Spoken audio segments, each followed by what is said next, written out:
Good morning student. हमने कल आपका दूसरे पार्ट की वीडियो 2 भाग में पढ़े थे। दूसरा पार्ट पढ़ा था वीडियोस के 2 भाग में। तो आज हम पार्ट 3 आपका पढ़ेंगे शब्द विचार। अभ्यास कार्य तो हम पहले ही भेज चुके हैं, हम बस पार्ट की थोड़ा समरी समझ रहे हैं। शब्द विचार पार्ट 3 में आप पढ़ेंगे। विचारों का आदान प्रदान करने के लिए भाषा का प्रयोग किया जाता है। प्रत्येक भाषा वाक्य से बनी है और वाक्य शब्दों से वर्णों के मेल से बनाई गई सार्थक इकाई ही शब्द कहलाती है। प्रत्येक शब्द का अपना अर्थ होता है। व्याकरण में केवल सार्थक शब्दों का ही महत्व होता है। निरर्थक शब्दों या ध्वनियों के मेल के द्वारा अपनी बात नहीं समझाई जा सकती। तो क्या है कि वर्णों के मेल से क्या होते हैं, शब्द बनते हैं और शब्दों का हर शब्दों का अपना अपना अर्थ होता है और बिना अर्थ वाले शब्दों का कोई महत्व नहीं होता। तो आप शब्द की परिभाषा देख सकते हैं। आप लोग बुक में अब ध्यान से देखिए। जब भी ये वीडियो आप देखेंगे तो बुक खोल के देखेंगे, ध्यान से समझेंगे, क्योंकि हमने पूरे पेज की फ़ोटो ले रखी है तो इसमें साफ नहीं दिखाई देगा आपको। बहुत लेंदी पार्ट है तो छोटे छोटे आधे भाग में पिक लेने में बहुत लेंदी हो जाएगा ये। शब्द भाषा की वह इकाई है जो वर्णों के योग से बने स्वतंत्र तथा सार्थक समूह होते हैं।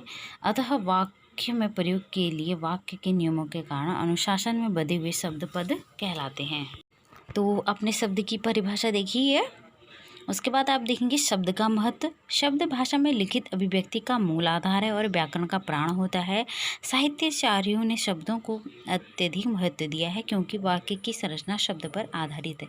तो शब्दों का बहुत अधिक महत्व है। बिना शब्द के कुछ भी नहीं है, भाषा भी नहीं है और ना हम लिख सकते हैं, ना हम अपनी बात किसी को लिख कर बता सकते हैं। तो शब्द और पद में अंतर देखिए। स्वतंत्र और सार्थक वर्ण समूह शब्द होता है। वाक्य में प्रयुक्त शब्द स्वतंत्र न रहकर व्याकरण नियमों में बन जाता है। अतः वाक्य में प्रयुक्त शब्द न रहकर पद बन जाते हैं। तो क्या होता है, स्वतंत्र शब्द सात वर्णों का समूह शब्द होता है। देखिए, जैसे शब्द होते हैं तो उनको मिलाकर हम एक वाक्य बनाते हैं, वाक्य से हम पद बनाते हैं। इसी तरीके से तो शब्दों का वर्गीकरण देखिए आप यहाँ पर। शब्दों का वर्गीकरण 5 आधार पर किया गया है। रचना या बनावट के आधार पर, उत्पत्ति के आधार पर, अर्थ के आधार पर, व्याकरणिक प्रकार के आधार पर, वाक्य में प्रयोग के आधार पर। तो शब्दों का वर्गीकरण 5 प्रकार आधार पर आपने देखे। पहला है रचना या बनावट के आधार पर। रचना या बनावट के आधार पर भी 3 भेद बताए गए हैं, रूढ़ शब्द, यौगिक शब्द और योग रूढ़ शब्द। तो रूढ़ शब्द क्या होते हैं, जो शब्द प्रकृति और प्रत्यय के योग से न बनकर स्वतंत्र होते हैं। यदि उनके खंड किए जाएं तो उनका अर्थ नहीं निकलता, अपितु जो अखंड रूप से किसी एक का अर्थ का बोध कराते हैं उन्हें रूढ़ शब्द कहते हैं। जैसे घोड़ा, कुत्ता, गाय, पृथ्वी, गिरी, पर्वत, समुद्र आदि। तो आप समझिए, तो रूढ़ शब्द क्या होते हैं, जिनको अगर स्वतंत्र लिखा जाए तो उनका कोई अर्थ नहीं निकलता। यौगिक शब्द, जो शब्द प्रकृति और प्रत्यय के योग से बनते हैं, जिनके यदि खंड किए जाएं तो खंडों के अर्थ भी सरलता से किए जा सकते हैं, तो यौगिक शब्द कहलाते हैं। जैसे दिनकर, रजनीकर, चिड़ीमार, धर्मनिष्ठ, नारायण, उत्तरायण आदि। तो यौगिक शब्द क्या होते हैं, जिनको अगर उनके अलग अलग खंड भी करते जाएँ तो उनका अर्थ सरलता से किया जा सकता, समझ में आ सकता है। योग रूढ़ शब्द, जो शब्द यौगिक शब्दों की तरह 2 या 2 से अधिक खंडों से बनते हैं परंतु जो रूढ़ शब्दों की तरह किसी एक ही अर्थ का बोध कराते हैं, उन्हें योगारूढ़ शब्द कहते हैं। जैसे जलज, जल धन ज बराबर जलज। पंकज, पंकज को हम अलग अलग शब्द पंकधन ज पंकज। वारिध को हम अलग अलग करके लेंगे वारिधन द। तो उत्पत्ति के आधार पर दूसरा आप देखेंगे। उत्पत्ति के आधार पर क्या है, हिंदी भाषा में शब्दों के स्रोत अथवा उत्पत्ति का माध्यम अनेक भाषाएं रही हैं, जैसे संस्कृत, अरबी, फारसी, अंग्रेजी, तुर्की आदि। तो उत्पत्ति के आधार पर शब्दों को 5 भागों में बांटा गया है। तत्सम शब्द, तद्भव शब्द, देशज शब्द, विदेशी शब्द और संकर शब्द। तो तत्सम शब्द के बारे में हम पढ़ेंगे कि तत्सम शब्द यानी कि समान होता है। इसका अर्थ होता है तत् धन सम, मतलब यानी कि समान। जो शब्द संस्कृत भाषा में ज्यों के दो हिंदी में आए हैं वे तत्सम शब्द कहलाते हैं। जैसे हृदय, सूर्य, चंद्र, प्रकाश, स्वर्ण आदि। तो उत्पत्ति के आधार पर पहला तत्सम था, दूसरा है तद्भव। तद्भव शब्द तत् धन भव मतलब पैदा हुआ, यानी संस्कृत भाषा से उत्पन्न हुआ। जो शब्द संस्कृत भाषा से शब्दों में कुछ बदलाव से बने हैं वे तद्भव शब्द कहलाते हैं। जैसे देखेंगे आप, तत्सम शब्द हमारा दधी है तो उसको तद्भव में क्या लिखेंगे हम, दही। तो तत्सम शब्द जैसे हमारा भिक्षा है तो हम उसे तद्भव में क्या लिखेंगे, भीख। और ऐसी निद्रा को हम नींद, ग्राम को गांव, अग्र को आगे, चंद्र को चांद, हस्त को हाथ, क्षेत्र को खेत, प्रहर को पहर, कर्ण को कान। इसी तरह आप और उदाहरण देख सकते हैं आपकी बुक में। तीसरा आपका देशज शब्द। देशज शब्द यानी देश में जन्मा। जो शब्द देश के विभिन्न प्रांतों, जातियों, बोली आदि से हिंदी भाषा में आए हैं वे देशज शब्द कहलाते हैं। इनका मूल रूप संस्कृत भाषा में मिलता है, जैसे खाट, पगड़ी, धोती, झाड़ू आदि। चौथा है आपका विदेशी शब्द। विदेश से आया हुआ विदेशी शब्द। जो शब्द विदेशी भाषाओं से हिंदी में आए हैं वे विदेशी शब्द कहलाते हैं। अंग्रेजी, अरबी, फारसी, पुर्तगाली, रूसी, तुर्की, चीनी आदि ये सभी भाषाओं से जो शब्द हिंदी भाषा में आए हैं उन्हें विदेशी शब्द कहा जाता है। तो अंग्रेजी, अरबी, फारसी, पुर्तगाली और तुर्की, चीनी, ये सभी के जो भी शब्द हैं आपकी बुक में दिए गए हैं, आप ध्यान से देखिए, पढ़िए, स्वयं भी पढ़िए। पांचवा है आपका संकर शब्द। जो शब्द दो भिन्न भाषाओं के शब्दों से मेल से बनते हुए संकर शब्द कहलाते हैं। जैसे फारसी और हिंदी का शब्द को मिलाकर एक नुकसान शब्द बनता है। हिंदी और फारसी बराबर फल, हिंदी प्लस अंग्रेजी भाषा का मिलाकर आपका बनेगा लाठी, धन चार्ज बराबर लाठी चार्ज। देखिए, फारसी शब्द आपका नुकसान है तो उसमें हिंदी शब्द दायक मिला देंगे तो क्या हो जाएगा, नुकसानदायक। और जैसे हिंदी शब्द आपका लाठी है और उसमें अंग्रेजी शब्द चार्ज मिला देंगे तो क्या हो जाएगा, लाठी चार्ज। उसी तरह संस्कृत शब्द आपका वर्ष है और उसमें गांठ शब्द हिंदी का मिला देंगे तो क्या हो जाएगा, वर्ष गांठ। इसी तरह अंग्रेजी शब्द टिकट है आपका और उसमें हिंदी शब्द घर मिला देंगे तो क्या हो जाएगा, टिकट घर। अर्थ के आधार पर देखेंगे आप शब्द के भेद। शब्दों के अर्थ की विविधता के आधार पर शब्दों के 6 भागों में बांटा गया है। पर्यायवाची शब्द, विलोम शब्द, एकार्थक शब्द, अनेकार्थक शब्द, श्रुतिसम शब्द और अनेक शब्दों के लिए एक शब्द। तो पर्यायवाची शब्द क्या होते हैं, समान अर्थ बताने वाले शब्द पर्यायवाची शब्द कहलाते हैं। इनका प्रयोग एक ही वस्तु प्राणी के लिए किया जाता है। जैसे सूर्य के पर्यायवाची शब्द क्या क्या हो जाएंगे, भानु, आदित्य, दिवाकर, दिन आदि। गंगा के क्या हो जाएंगे, सुरसरी, भागीरथी, मंदाकिनी, देव नदी आदि। इसी तरह आप अन्य उदाहरण देख सकते हैं। तो दूसरा है आपका अर्थ के आधार पर विलोम शब्द है आपका।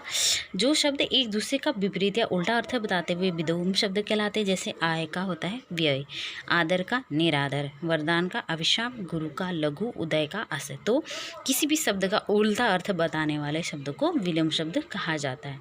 एकार्थक शब्द, जिन शब्दों का केवल एक ही अर्थ होता है और एकार्थक शब्द कहलाते हैं। इसका प्रयोग केवल एक ही अर्थ में किया जाता है। जैसे मित्र, घर, भाषा, सांप, पहाड़, नदी आदि।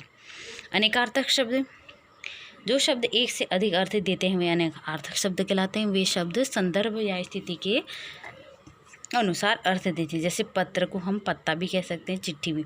देखो, पत्र पत्ते के लिए भी कहते हैं और चिट्ठी के लिए भी कहते हैं। कर्ण जैसे कान के लिए भी कहते हैं और कुंती के पुत्र। घर, आवास, मकान, घर के भी 2 अर्थ आ जाएंगे। मधु, शहद, मदिरा। तो मधु का अलग अलग अर्थों में प्रयोग किया जाता है। जैसे मदिरा भी कहा जाता है, शहद भी कहा जाता है। तो आप देखेंगे श्रुति सम भिन्नार्थक शब्द। पांचवा आप देखेंगे श्रुति सम भिन्नार्थक शब्द। जो शब्द सुनने में एक जैसे लगते हैं परंतु भिन्न अर्थ देते हैं और वर्तनी में सूक्ष्म अंतर होता है वे श्रुति या भिन्नार्थक शब्द कहलाते हैं। जैसे अवधि क्या है, भाषा का नाम है। अन्न जैसे अनाज। अवधि समय को भी कहा जाता है। पानी को जल भी कहा जाता है। पानी को हाथ भी कहते हैं। और को एक तरफ, और को तथा, अपेक्षा, उदासीन। तो क्या होता है, इनमें क्या होते हैं, समान अर्थ बोलने में तो हमें अलग लगते हैं, सुनने में एक जैसे लगते हैं। देखिए, छठा आपका अनेक शब्दों के लिए एक शब्द। जिन शब्दों का प्रयोग वाक्यांश या अन्य शब्दों के स्थान पर किया जाता है तो वे वाक्यांश के लिए एक शब्द का प्रयोग किया जाता है, तो उसे क्या कहते हैं, अनेक शब्दों के लिए एक शब्द कहा जाता है। जैसे चार भुजा वाला, तो इसका लिए एक हम शब्द प्रयोग करेंगे तो क्या कहेंगे, चतुर्भुज। रचना करने वाला को हम रचयिता कहेंगे। जो किसी का पक्ष ना ले हम उसे नेक्स्ट पक्ष कह सकते हैं। हम इतने लंबे वाक्य को ना बोलकर उसके लिए हम एक शब्द प्रयोग कर सकते हैं। तो व्याकरणिक प्रकार के आधार पर आप शब्द के भेद देखेंगे। चौथा है आपका व्याकरण प्रकार के आधार पर आपका शब्द के भेद। व्याकरण की दृष्टि से भाषा के लिए किए जाने वाले शब्दों को दो भागों में बांटा गया है, विकारी शब्द और अविकारी शब्द। विकारी शब्द क्या होते हैं, जो शब्द वाक्य में प्रयोग किए जाने पर लिंग वचन कारक काल के कारण अपना रूप बदल लेते हैं, वे विकारी शब्द कहलाते हैं। इनके चार भेद हैं, सर्वनाम, संज्ञा, विशेषण और क्रिया। प्रयोग के अनुसार इनका रूप बदल जाता है। जैसे संज्ञा है जैसे आपकी बच्चा, बच्चे, बच्चों। सर्वनाम आपका वह, वे, उनका, उन्होंने आदि। विशेषण आपका मोटा, मोटी, ऊंचा, ऊंची। क्रिया है आपकी आता है, आते हैं, आएंगे या आए थे। तो ये विकारी शब्द के अंतर्गत आते हैं। अविकारी शब्द आपके क्या, अधन विकारी, यानी जिसमें परिवर्तन ना हो। जिन शब्दों के रूप में लिंग वचन कारक काल आदि के कारण कोई परिवर्तन न होते हुए अविकारी शब्द कहलाते हैं। संबंध बोधक, क्रिया विशेषण, समुच्चय बोधक, विषयादि बोधक। इसके चार भेद हैं विकारी के। तो क्रिया विशेषण क्या होती है, धीरे धीरे, बाहर, जल्दी आदि। तो ये क्या है, क्रिया विशेषण है। संबंध बोधक क्या है, से पहले, के बाद, के साथ, ये क्या है, संबंध बोधक। समुच्चय बोधक क्या है, किंतु, परंतु, अथवा और आदि। और विस्मयादि बोधक क्या है, अरे, ओह, वाह, क्या आदि। अब देखेंगे आप पांचवा, प्रयोग के आधार पर शब्द के भेद। प्रयोग के आधार पर शब्द के दो भेद हैं, सामान्य शब्द और तकनीकी शब्द। सामान्य शब्द वे शब्द हैं जो हम अपने दैनिक जीवन में आम बोलचाल के लिए प्रयोग करते हैं, सामान्य शब्द कहलाते हैं। जैसे घर, कपड़ा, रोटी, किताब, कमरा, नदी आदि। तो तकनीकी शब्द वे शब्द जिनका संबंध विभिन्न व्यवसायों, विज्ञान आदि में करते हैं, वे तकनीकी शब्द कहलाते हैं। जैसे विषय के अंतर्गत संज्ञा, सर्वनाम, विशेषण, क्रिया, लिंग आदि। प्रशासन, सचिव, कनिष्ठ, वरिष्ठ। विज्ञान के अंतर्गत रसायन, कोशिका, जीवाश्म। विषय के अंतर्गत समुच्चय बोधक, विराम चिन्ह आदि। प्रशासन, निदेशालय, प्रभाग आदि। विज्ञान, जीव विज्ञान और संश्लेषण आदि। ये सभी तकनीकी शब्द हैं, इनको अलग अलग क्षेत्रों में प्रयोग किया जाता है। तो हम नीचे देखेंगे दोबारा, हमने अभी तक क्या क्या पढ़ा, यहाँ पर दोहराएंगे हम। वर्ण के सार्थक मेल से बनने वाली इकाई शब्द होती है। व्याकरण के नियमों बद्धे वाक्यों के प्रयोग शब्द को पद कहते हैं। शब्दों के वर्गीकरण के 5 आधार हैं, रचना, उत्पत्ति, अर्थ, व्याकरणिक प्रकार तथा प्रयोग। रचना के आधार पर 3 भेद हैं, रूढ़, यौगिक तथा योगरूढ़ शब्द। उत्पत्ति के आधार 5 भेद हैं शब्द के, तत्सम, तद्भव, देशज, विदेशी तथा संकर शब्द। अर्थ के आधार पर 6 भेद हैं, पर्यायवाची, विलोम, एकार्थक, अनेकार्थक, श्रुतिसम, भिन्नार्थक तथा अनेक शब्दों के लिए एक शब्द। व्याकरणिक प्रकार के आधार पर 2 भेद हैं, विकारी तथा अविकारी। विकारी शब्दों के 4 भेद हैं, संज्ञा, सर्वनाम, विशेषण तथा क्रिया। अविकारी शब्दों के भी 4 भेद हैं, क्रिया विशेषण, संबंध बोधक, समुच्चय बोधक तथा विस्मयादि बोधक। प्रयोग के आधार पर शब्द के 2 भेद हैं, सामान्य तथा तकनीकी। अभी तक हमने ये सब पढ़ा। आगे हम क्या पढ़ेंगे, उपसर्ग। उपसर्ग क्या होते हैं, जिन शब्दांशों को शब्द के प्रारंभ में लगाकर नए शब्द बनाए जाते हैं उन्हें उपसर्ग कहते हैं। उपसर्गों का भाषा में स्वतंत्र रूप से प्रयोग नहीं होता, इसलिए उन्हें शब्द न कहकर शब्दांश कहते हैं, परंतु वे जिन शब्दों के प्रारंभ में जुड़ते हैं उनका अर्थ बदल देते हैं। तो उपसर्ग की परिभाषा देखिए आप, जो शब्दांश किसी शब्द के आरंभ में लगकर उसके शब्द के अर्थ को प्रभावित करते हैं उसे उपसर्ग कहते हैं। उदाहरण में आप देख सकते हैं, जैसे हार हमारा एक शब्द है, उसके आगे हम आ लगा देंगे तो क्या हो जाएगा, उपसर्ग आ लगा देंगे तो वो आहार हो जाएगा। और हार में ही हम संग उपसर्ग लगा देंगे तो क्या हो जाएगा, संहार। और हार में ही हम उप लगा देंगे तो क्या हो जाएगा, उपहार। उपसर्ग के प्रकार देखिए आप, वे शब्दांश जो किसी शब्द के प्रारंभ में लगकर उनके अर्थ बदल लेते हैं उपसर्ग लाते हैं। हिंदी में अनेक भाषाओं के उपसर्ग आए हैं, जैसे संस्कृत के उपसर्ग। संस्कृत के उपसर्ग क्या है देखिए आप, उपसर्ग है जैसे हमारा शब्द है और अर्थ है उसका निषेध और अभाव, उसमें हम अ उपसर्ग लगाएंगे तो क्या हो जाएगा, व्युत्पन्न शब्द क्या होगा उसमें, अन्याय, अमर, अजर। अन लगाएंगे तो अनंत, अनेक, अनादर। अति लगाएंगे तो अधिक, अत्युत्तम, अत्याचार, अत्यधिक। अधि सब लगाएंगे तो हम अधिपति, अधिनियम, अधिकारी। अनु लगाएंगे तो अनुचर, अनुगम, अनुमान।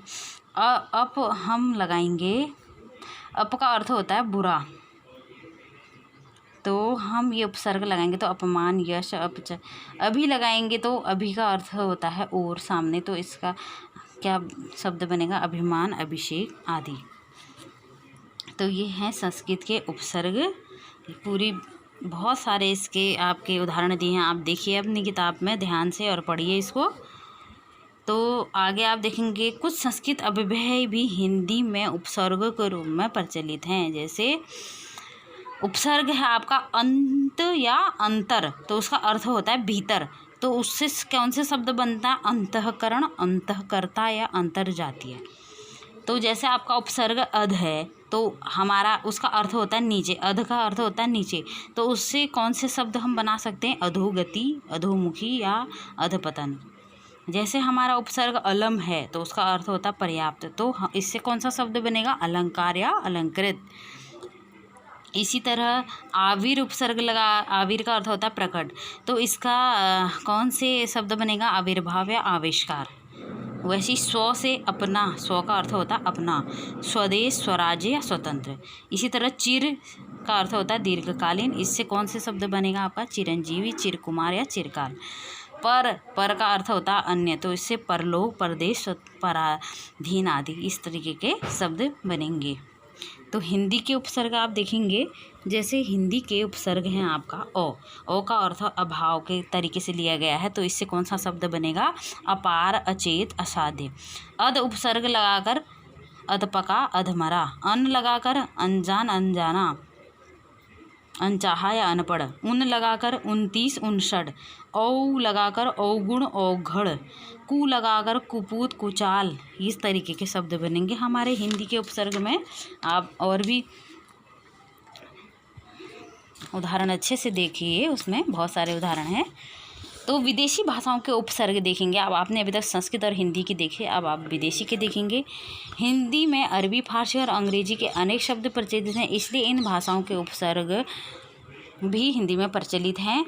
तो आप देखेंगे अरबी और फारसी के उपसर्ग, जैसे एन हमारा उपसर्ग है, इसका अर्थ होता है ठीक, तो इससे कौन सा शब्द बनेगा, एन वक्त, एन मौका, ये शब्द बनेगा। जैसे कम हमारा उपसर्ग है, तो उससे क्या बनेगा, कौन सा शब्द, कम उम्र, कमज़ोर। खुश हमारा उपसर्ग है, तो उससे हम कौन सा शब्द बनेगा, खुशबू, खुशहाली, खुशहाल। गैर से हमारा बनेगा गैर हाजिरी, गैर कानूनी, गैर। बा हमारा उपसर्ग है, तो उससे कौन सा शब्द बनेगा, बा अदब, बाइज्जत या बा कायदा। बिल से हमारा क्या, बिला से क्या बनेगा, बिला वजह, बिला नागा। हमारा बे से क्या बनेगा, बेईमान, बेकरार, बेरहम।